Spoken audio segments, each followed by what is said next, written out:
ህወሓት ጦርነት እየቀሰቀሰ ነው ሲሉ ጠቅላይ ሚኒስትር አብይ አህመድ ተናገሩ።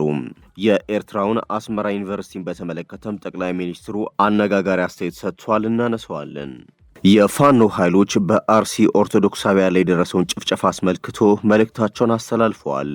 በጎንደር ቀጠና ያሉ የፋኖ ኃይሎች ደግሞ ከሰሞኑ በተገደላቸው አመራራቸው ስም ዘመቻ ማወጃቸው ተሰምቷል። እስራኤል ከኢራን የተተኮሱ ሚሳኤሎችን መታ መጣሏን አስታወቀች። ጤና ይስጥልን። ከሸገር ቲዩብ የእሳቱ መረጃዎች ቀጥሎ ይቀርባሉ። እንደዚህ አይነት ትኩስና ወቅታዊ ዜናዎች እንዲደርሷችሁ ደግሞ የሸገር ቲዩብን ሰብስክራይብ፣ ሼር፣ ላይክ እያደረጋችሁ አጋርነታችሁ እንድታሳዩን እንጠይቃለን። በያላችሁበት መልካም ቆይታ። ህወሓት ጦርነት እየቀሰቀሰ ነው ሲሉ ጠቅላይ ሚኒስትር አብይ አህመድ ተናገሩ። ጠቅላይ ሚኒስትር አብይ አህመድ በትግራይ ወቅታዊ ጉዳይ ላይ በትግርኛ ቋንቋ በሰጡት ቃለ መጠይቅ ህወሓት ለጦርነት የተዘጋጀ መሆኑን ገልጸዋል። ህወሓት በተፈናቃዮችና በምርጫ ቦርድ መሰረዙን እንደ ሰበብ በማቅረብ ጦርነት እየቀሰቀሰ ነው ብለዋል። ቡድኑ የትግራይን ማዕድን ሀብት በህገወጥ መንገድ ተቆጣጥሮ በሚያገኘው ወርቅ እየሸጠ የጦር መሳሪያ እየገዛ መሆኑን አብይ ተናግረዋል። በህወሓት በኩል ዳግም ጦርነት እየተቀሰቀሰ መሆኑን የጠቆሙት አብይ በፌዴራል መንግስት በኩል በትግራይ ላይ ውጊያ በፍጹም የመክፈት ፍላጎት የለም ብለዋል። ህወሓት ከውጭ ኃይሎች ጋር በማበር ለዳግም ጦርነት የተዘጋጀ መሆኑን የጠቆሙት አብይ የትግራይ ህዝብ በተለይ ወጣቱ እምቢ ለጦርነት ማለት አለበት ሲሉ ጥሪ አቅርበዋል። በንግግር ይሁን በተግባር ወደ ግጭት ከሚወስዱ ተግባራት መቆጠብ ይገባል የሚል ምክር ሀሳብም አቅርበዋል። አብይ ህወሓት ለዳግም ጦርነት ቅስቀሳ እየተጠቀመባቸው ያሉ ጉዳዮች ከሞላ ጎደል መፈታታቸውን ጠቁመዋል። አሁንም ችግሮች አሉ። ከወልቃይት ውጭ ከፕሪቶሪያ ስምምነት በኋላ እንደ ጠለምትና ራያ ባሉ አካባቢዎች ተፈናቃዮች ተመልሰዋል ብለዋል። ይህ በእንዲህ እንዳለም ከኤርትራ ጋር በተያያዘ ባነሱት ሀሳብም በኤርትራ አስመራ ዩኒቨርሲቲ የምትባል ነበረች፣ አሁን ተዘግታለች ሲሉ ገልጸዋል። ጠቅላይ ሚኒስትሩ ከኢዚያ ጋር በትግርኛ ቋንቋ በሰጡት ቃለ መጠይቅ እንዲህ ሲሉ ተናገሩ። ሻዕቢያ ስልጣን ሲይዝ 300 ፋብሪካዎች በኤርትራ ውስጥ ይገኙ ነበር፣ ዛሬ ላይ ሁሉም በሚባል ደረጃ ወድመዋል ሲሉ የኢትዮጵያው ጠቅላይ ሚኒስትር ትችታቸውን ገልጸዋል። አክለውም ኤርትራ ውስጥ አንድ አስመራ ዩኒቨርሲቲ የምትባል ነበረች፣ እሷም በዚህ ሰዓት ተዘግታለች ሲሉ ተደምጠዋል። የትግራይ ጉዳያቸውንም ሲቀጥሉም በትግራይ ለደረሰው ውድመት ተጠያቂው ህወሓት ነው። ጠቅላይ ሚኒስትር አብይ የህወሓትንና የአመራሩን የፖለቲካ አካሄድ ጊዜ ያለፈበት ሲሉ ገልጸውታል። ህወሓቶች የዘመኑ ፖለቲካ አልገባቸውም፣ ከዛሬ 50 ዓመት በፊት በነበረው ኋላ ቀርና ቆሞ ቀር በሆነ አስተሳሰብ ውስጥ እንደታሰሩ ናቸው ሲሉ ከሷቸዋል። ዓለምና ኢትዮጵያ ሲቀያየሩ እነሱ ግን አሁንም በድሮ የጫካና የሴራ ፖለቲካ ውስጥ እንደሚዳክሩ በመግለጽ ወርፈዋቸዋል።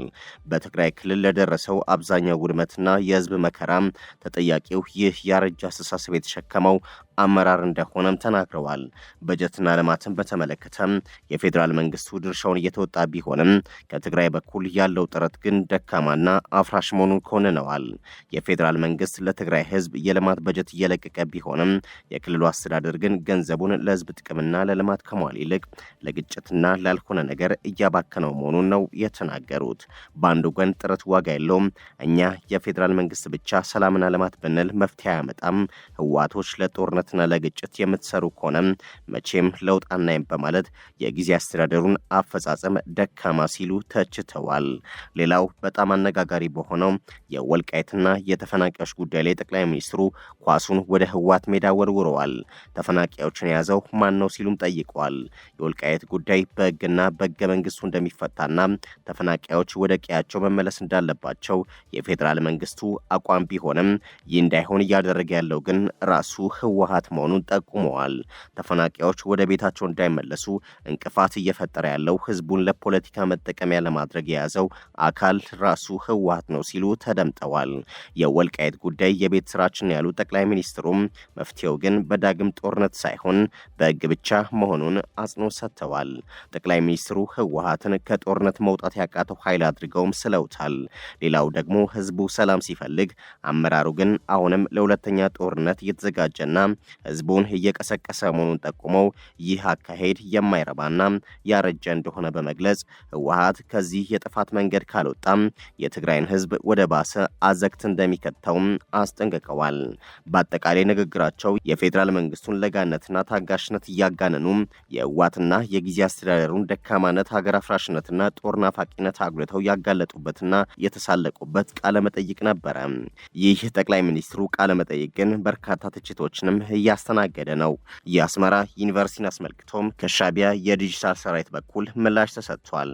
ናቅፋ ፕሬስ የተባለው የሻዕቢያ ገጽ ባሰፈረው መልእክት መሃል አስመራ የሚገኘው አስመራ ዩኒቨርሲቲ ህንፃው ለመማር ማስተማር ብቁ ሆኖ ባለመገኘቱ ይህ አዲስና የዘመነ ህንፃ ተሰርቷል። ማይነፊ ሳይንስና ቴክኖሎጂ ዩኒቨርሲቲ ይባላል። ከአስመራ ትንሽ ወጣ ብሎ የሚገኝ ዩኒቨርሲቲ ነው። ሁሉም አይነት የሳይንስ ምህንድስናና ቴክኖሎጂ መስኮች ይሰጡበታል። የህንፃው አገነባብ ጥራትና ውስጡ ያሉ ፋሲሊቲዎች ኢትዮጵያ ውስጥ ካሉት አይወዳደርም፣ ጥሏችሁ ሄዷል ሲሉ ወሬ የማይሰለ ብኩን የሆንክ ፍጡር ብለው ለጠቅላይ ሚኒስትር አብይ ምላሽ ሰጥተዋል። በእርግጥ በአመት 500 ተማሪ ብቻ የምትቀበለውን የአስመራ ዩኒቨርሲቲ ተዘግታለች። አሁን ሄልዝ ኮሌጅ የሚባለው ህንፃ ተረክቦ እያስተማረበት ነው። አስመራ ዩኒቨርሲቲ በተዘጋበት አመት በምትኩ ሌሎች 7 ኮሌጆች በዲግሪ በዲፕሎማና የድህረ ምረቃ ትምህርት የሚሰጡ ኮሌጆች ተከፍቷል። ማይነፊ ኮሌጅ፣ ኦሮታ ኮሌጅ፣ የጤና ኮሌጅ፣ ሐመልማሎ የእርሻ ኮሌጅ፣ አዲቃይ ሶሻል ሳይንስ ኮሌጅ፣ ሀልሃላ ቢዝነስ ኮሌጅ። ስለ እነዚህ ኮሌጆች ጠቅላይ ሚኒስትሩ አልነገሯችሁም አይደል? ሊነግሯችሁም አይችሉም ሲሉ የሻዕቢያ ገጾች አስታውቀዋል።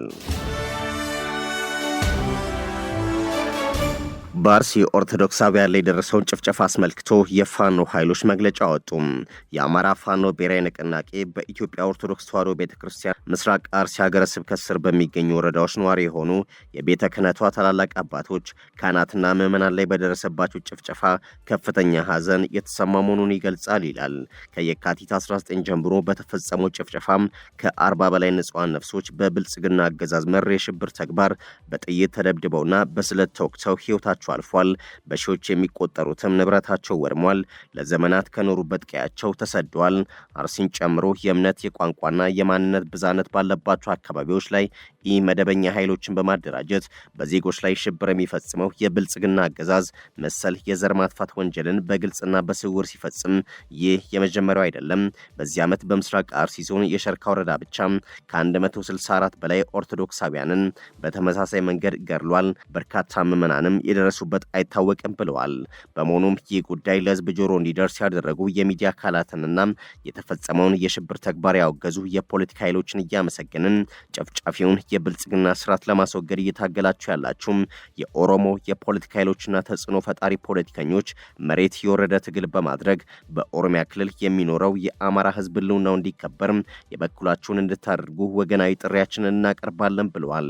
የሀገር ውስጥና ዓለም አቀፍ ሰብአዊ መብት ማንነትና ሃይማኖትን መሰረት ያደረገውን መንግስት መር ጭፍጨፋ በዝምታ ማየታችሁ ከመተባበር ተለይቶ የማይታይ በመሆኑም ያውን ጨምሮ ከዚህ በፊት የተፈጸሙት የሽብር ተግባራት ተጣርተው በአገዛዙ ላይ ዲፕሎማሲያዊ እርምጃ እንዲወሰድ ግፊት እንድታደርጉ እንጠይቃለን ብለዋል። በመጨረሻም ይህንን ብሔርና ሃይማኖትን መሰረት ያደረገ መንግስታዊ ግድያ አዳዲስ ገዳይ ዩኒቶችን በማቋቋም የሚፈጽመውና የሚያስፈጽመውን የብልጽግና አገዛዝ በማስወገድ ሀገራችንን ከቀውስና ከሽብር አገዛዝ እንድናላቅቅ ለመላ ኢትዮጵያውያን ሁሉ ጥሪ እናቀርባለን ሲሉም የፋኖ ኃይሎች መልእክታቸውን አስተላልፈዋል። የፋኖ ኃይሎች በቅርቡ በሞተው በአመራራቸው ዘመቻ ማንዴላ እያዩ ብለው ማወጃቸው ተነገረ።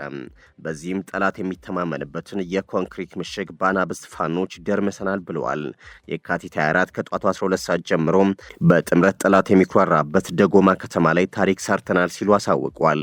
የመከላከያ ሰራዊቱ እስከ መጨረሻው ዋጋበታለሁ ብሎ የተኩራራበትን የቆርጎ ኮንክሪት ምሽግን በጨበጣና ቦምቡር ወራ በሰከንዶች ውስጥ ደረማምሰን ለ2 ሰዓታት ያህል በመቆጣጠር ኮንክሪት ምሽግ ውስጥ ሲርመሰመስ የነበረውን የመከላከያ ኃይል ሙሉ በሙሉ በመደምሰስ ወደ ሌሎች ጠላት ሰፍሮ ወደነበረባቸው ሴጋና ጭንጭት ወደ ተባሉት የጠላት ምሽጎች ማምራት ችለናል ብለዋል።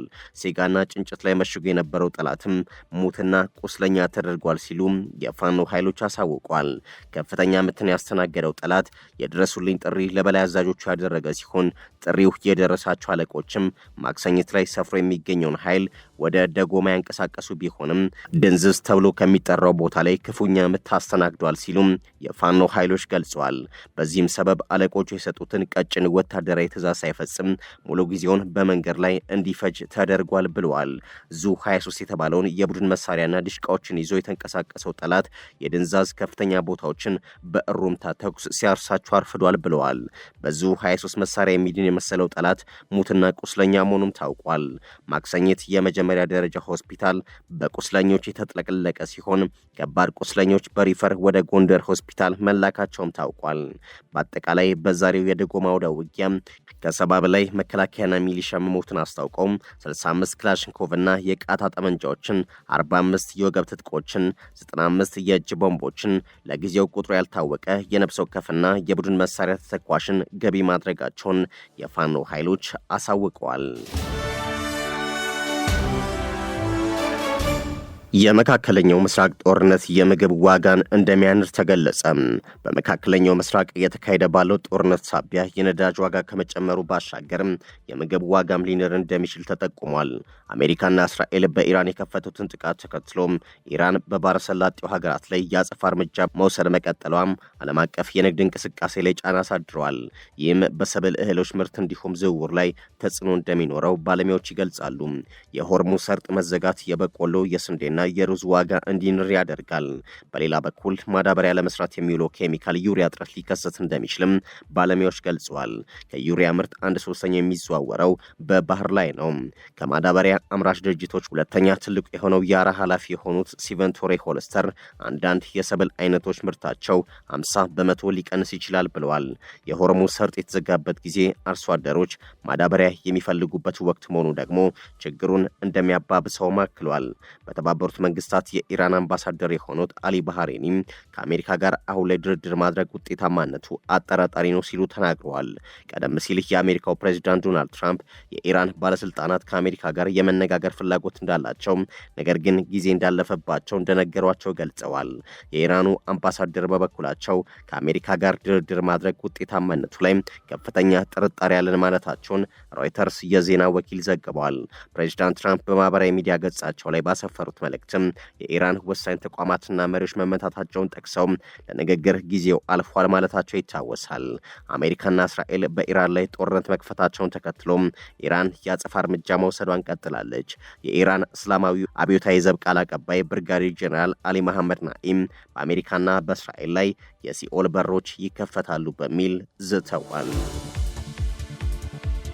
ከሸገር ቲዩብ ለሳት ያዘጋጀናቸው መረጃዎች እነዚህ ነበሩ። እንደዚህ አይነት አዳዲስ ትኩስ መረጃዎች እንዲደርሷችሁ የሸገር ቲዩብን ላይክ እና ሰብስክራይብ እንድታደርጉ እንጠይቃለን። በያላችሁበት ሰናይ ጊዜን ተመኘን።